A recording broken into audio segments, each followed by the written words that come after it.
প্রিয় দর্শক, আসসালামু আলাইকুম। ওয়েলকাম সবাইকে। আবার চলে আসলাম নতুন আরেকটি রেসিপি নিয়ে। আজকে রেসিপি চিকেন বিরিয়ানি। চলুন তাহলে দেখা যাক কীভাবে তৈরি করলাম। 1.5 কেজি মুরগির মাংস নিয়েছি, একটু বড় করে কেটে নিয়েছি। এভাবে করে দিয়ে দিলাম 2 টেবিল চামচ আদা রসুন বাটা। আইস করা ছিল, একটু ভেঙে নিলাম। এখানে আমি 6টা কাঁচামরিচ, 10-12টা কাজু বাদাম, 10-12টা কিশমিশ, হাফ কাপ পেঁয়াজ একসঙ্গে ব্লেন্ড করে নিয়েছি এবং এই সম্পূর্ণ পেস্টটা আমি এখন চিকেনের ভিতর দিয়ে দিব।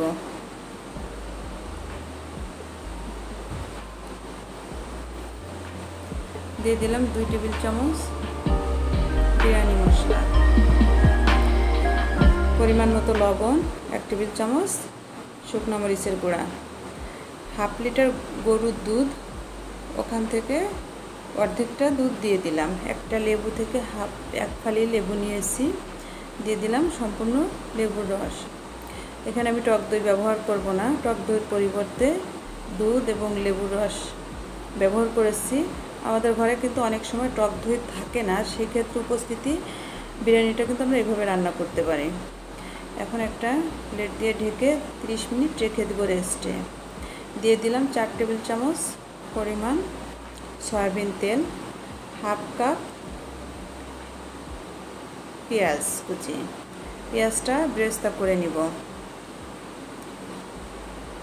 পেঁয়াজটা ব্রেস্তা হয়ে গেছে, এখান থেকে 3-এর 2 ভাগ ব্রেস্তা আমি তুলে নিব।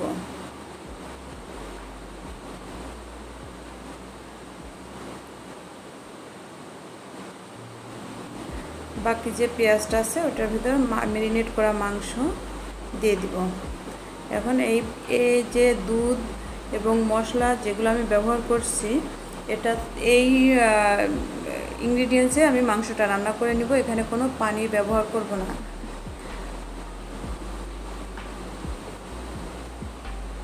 নাড়াচাড়া দিয়ে ঢেকে দিলাম। 5 মিনিট ঢেকে রান্না করে নিব।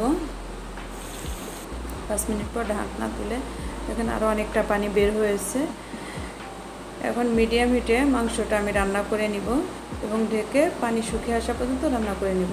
এদিকে রাইস কুকারের একটা পাতিল নিয়েছি, এখানে 800 গ্রাম পোলাওর চাউল নিয়েছি। চাউলটা ধুয়ে শুকনো করে আমি পাতিলের ভিতর দিয়ে দিছি।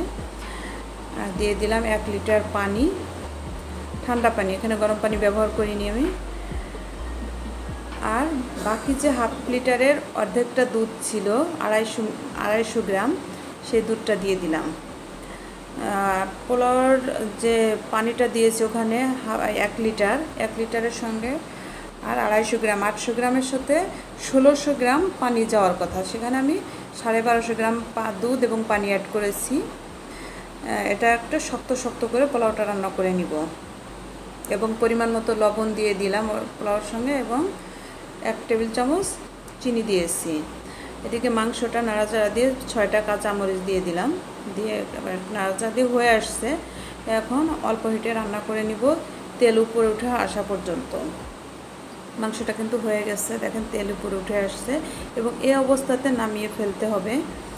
বেশি ঝোল আমি রাখবো না। এখন যে পরিমাণ গামাখা ঝোল আছে এটাতেই আমার বিরিয়ানিটা পারফেক্ট হবে।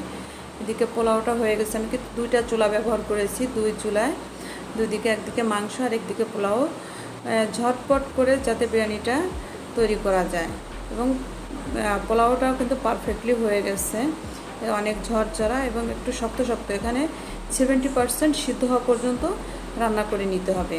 3-এর 2 ভাগ পোলাও তুলে ফেললাম, 1 ভাগ রেখে সেটার ভিতরে এখন মাংস 1 লেয়ার আমি বিছিয়ে দিলাম।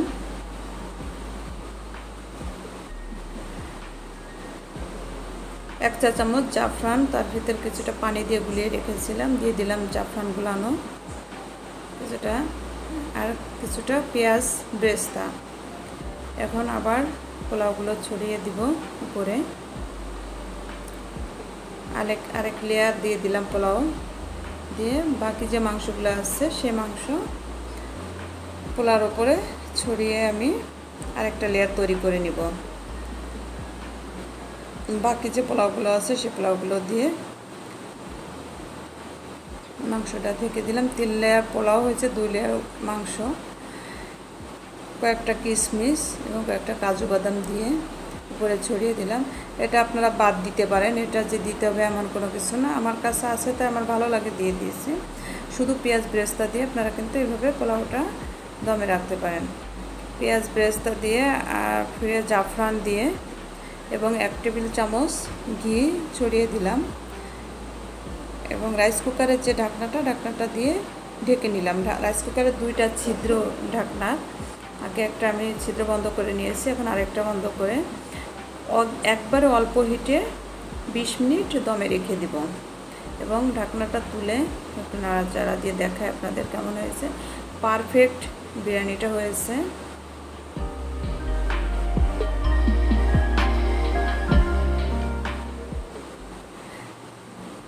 এত যে সহজে বিরিয়ানিটা তৈরি করা যায় ভাবাই যায় না। আমি একটা প্লেটে পরিবেশন করে আপনাদের দেখালাম কেমন হয়েছে। কিছুটা সালাদ আর একটু ডিম দিয়ে পরিবেশন করেছি।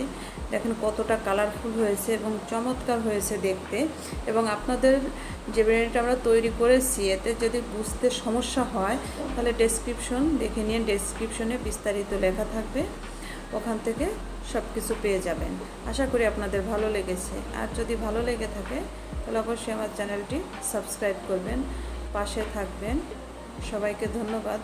আল্লাহ হাফেজ।